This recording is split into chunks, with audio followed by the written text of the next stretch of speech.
നമ്മളിപ്പോൾ നിൽക്കുന്നത് സെൻട്രൽ സ്റ്റേഡിയത്തിലാണ്. നാളെ നടക്കാനിരിക്കുന്ന സത്യപ്രതിജ്ഞാ ചടങ്ങിൻ്റെ ഭാഗമായുള്ള ഒരുക്കങ്ങളാണ് നമ്മളിപ്പോൾ കണ്ടുകൊണ്ടിരിക്കുന്നത്.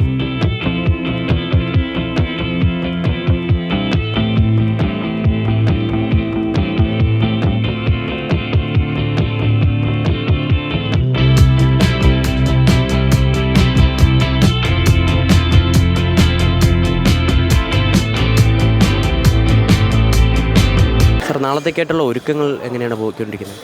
നാളെ രാവിലെ 10 മണിക്ക് സത്യപ്രതിജ്ഞ നടക്കും. ആയതിലേക്ക് ആ ചടങ്ങുകളിൽ പങ്കെടുക്കാനായി ദേശീയ നേതാക്കൾ ഉൾപ്പെടെ വിവിധ സ്ഥലങ്ങളിൽ നിന്ന് ആളുകൾ രാവിലെ തന്നെ ഇവിടെ എത്തിച്ചേരും. നല്ല ഒരുക്കങ്ങളാണ് നടക്കുന്നത്. പ്രവർത്തകരും വളരെ ആവേശമാണ്. പാർട്ടി വളരെ സജീവമായ ഇക്കാര്യത്തിൽ ഇവിടെ വരുന്ന ആളുകളെ സ്വീകരിക്കാനും ഈ പറങ്ങ് വളരെ നന്നായി നടത്താനുമുള്ള ഒരുക്കത്തിന് നേതൃത്വം നൽകുകയാണ്. നാളെ തമിഴ്നാട് ചീഫ് മിനിസ്റ്റർ വരുന്നെന്നുണ്ട് കേട്ടാൽ. മെസ്സേജ് കിട്ടിയിട്ടുണ്ട്, പക്ഷേ ഒഫീഷ്യലി അത് വന്നിട്ടില്ല. വരാനുള്ള സാധ്യതയുണ്ടെന്ന് പ്രതീക്ഷിക്കുന്നു. ബാക്കി കോൺഗ്രസ് ഭരിക്കുന്ന സംസ്ഥാനങ്ങളിലെ മുഖ്യമന്ത്രിമാരെല്ലാവരും ഇവിടെ എത്തും. ലോക്സഭാ പ്രതിപക്ഷ നേതാവ് രാഹുൽജി, പ്രിയങ്കാജി, കോൺഗ്രസ് പ്രസിഡന്റ് ശ്രീ മല്ലികാർജ്ജുന ഖർഗെ ഉൾപ്പെടെയുള്ള ദേശീയ നേതാക്കൾ ഈ ചടങ്ങിൽ പങ്കെടുക്കും. അതിനുള്ള ഒരുക്കങ്ങളൊക്കെ ഏതാണ്ട് പൂർത്തിയായി. ഇന്ന് വൈകുന്നേരം കൊണ്ട് ഏതാണ്ട് ഈ പന്തലിൻ്റെ പണി പൂർണ്ണമായും ക്രമീകരിക്കാൻ കഴിയുമെന്നാണ് പ്രതീക്ഷിക്കുന്നത്.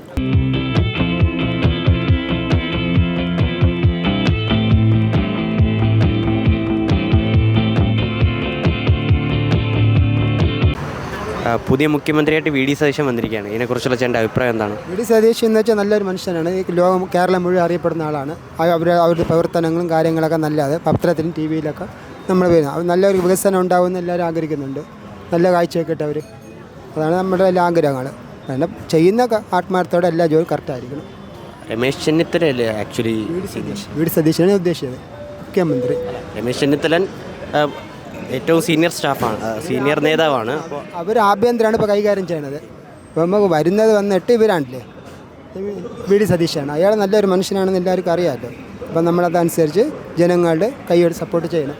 കുറേ ഭരണ വാഗ്ദാനങ്ങൾ തന്നിട്ടുണ്ട്, അതൊക്കെ പാലിക്കാൻ കഴിയുമെന്ന് വിശ്വസിക്കുന്നു. ചെയ്യുന്നതാണ് നമ്മുടെ വിശ്വാസം. അത് ചെയ്യും. അയാൾ നല്ല അഭിപ്രായം പറയുന്നത്. ജനങ്ങൾക്ക് എല്ലാം അവർ ഭയങ്കര ഇഷ്ടമാണ്. കുഴപ്പമൊന്നുമില്ല. ചെയ്യുന്നതാണ് നമ്മൾ 100% ഉറപ്പ്. പിന്നെ ഭരണം നടക്കട്ടെ, അത് അവരുടെ ഇതാണ്.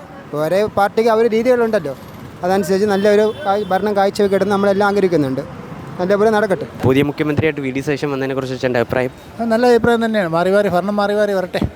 രമേശ് ചെന്നിത്തലയല്ലേ ആക്ച്വലി സീനിയർ നേതാവ്, അപ്പോൾ അദ്ദേഹത്തിനല്ലേ മുഖ്യമന്ത്രി സ്ഥാനം വേണ്ടിയിരുന്നത്? ഇല്ല, അത് പാർട്ടിയുടെ ഇതല്ലേ, നമുക്കറിയില്ലല്ലോ. ആരും പ്രത്യേകിച്ച് അഭിപ്രായമൊന്നുമില്ല.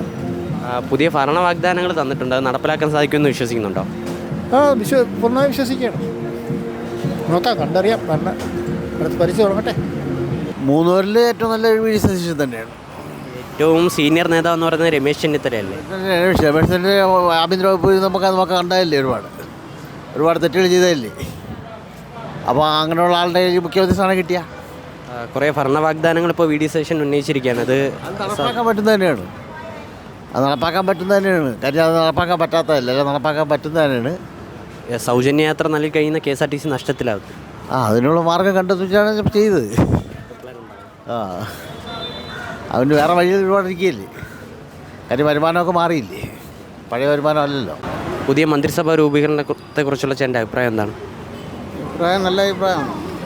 മന്ത്രിസഭ ഇപ്പോൾ വന്നിരിക്കുന്നത് നല്ല ടീമാണ് വന്നിട്ടുള്ളത്. നല്ല രീതിയിൽ മുമ്പോട്ട് പോകും.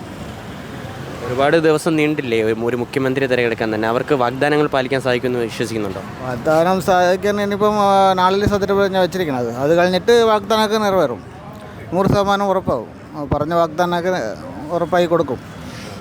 ഈ പെൻഷനും ശമ്പളവും മുടങ്ങുന്ന ഈ സാഹചര്യത്തിൽ ഈ വാഗ്ദാനങ്ങൾ, പെൻഷൻ ഇപ്പോൾ നിലവിൽ 2000 രൂപ കൊടുത്തുകൊണ്ടിരിക്കുന്നത്. 5 വർഷത്തിനുള്ളിലാണ് കൂട്ടി കൊടുക്കാമെന്ന് പറഞ്ഞിരിക്കുന്നത്. പെൻഷനൊക്കെ കൊടുക്കും. അതൊക്കെ വാഗ്ദാനമൊക്കെ ഉറപ്പായി ഉണ്ടാവും എന്നാണ് നമ്മുടെ അഭിപ്രായം. ഒരു മാറ്റം ആവശ്യമാണല്ലോ.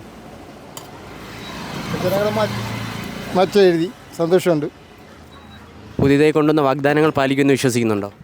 പാലിച്ചാൽ അവർക്ക് കൊള്ളാം, ഇല്ലെങ്കിൽ ജനങ്ങളെ തിരിച്ചു മാറ്റിക്കൊത്തും. അതേ ഉള്ളൂ.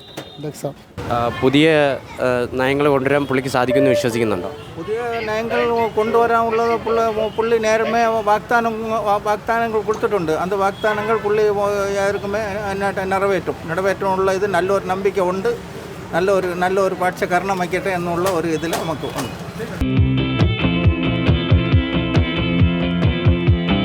വിട്ടുവീഴ്ചയില്ലാത്ത നിലപാടുകളുമായി ദേശീയതയുടെയും സമാജത്തിൻ്റെയും ശാക്തീകരണത്തിനു വേണ്ടി തത്വമയിയുടെ ജൈത്രയാത്ര തുടരുകയാണ്. യൂട്യൂബിൽ മാത്രം തത്വമയിക്ക് 10 ലക്ഷം സബ്സ്ക്രൈബേഴ്സിലേക്ക് എത്താൻ ഏതാനും ചുവടുകൾ മാത്രമാണ് ബാക്കി. മറ്റ് സോഷ്യൽ മീഡിയ പ്ലാറ്റ്ഫോമുകളിലും തത്വമയിയുടെ നിറസാന്നിധ്യം തുടരുകയാണ്. ഈ അവസരത്തിൽ ഞങ്ങൾക്ക് നിങ്ങളോടുള്ള അഭ്യർത്ഥന ഞങ്ങളോടൊപ്പം നിൽക്കുക എന്നുള്ളതാണ്. നിങ്ങൾ ഉപയോഗിക്കുന്ന ഏത് സോഷ്യൽ മീഡിയ പ്ലാറ്റ്ഫോം ആണെങ്കിലും ഞങ്ങളുടെ വരിക്കാരാകുക, ഞങ്ങളെ സബ്സ്ക്രൈബ് ചെയ്യുക, നിങ്ങളുടെ സുഹൃത്തുക്കളിലേക്ക് തത്വമയിയുടെ ഈ സന്ദേശം പ്രചരിപ്പിക്കുക. ഞങ്ങളോടൊപ്പം നിൽക്കൂ, രാഷ്ട്രത്തോടൊപ്പം നിൽക്കൂ, ദേശീയതയ്ക്കൊപ്പം സഞ്ചരിക്കൂ.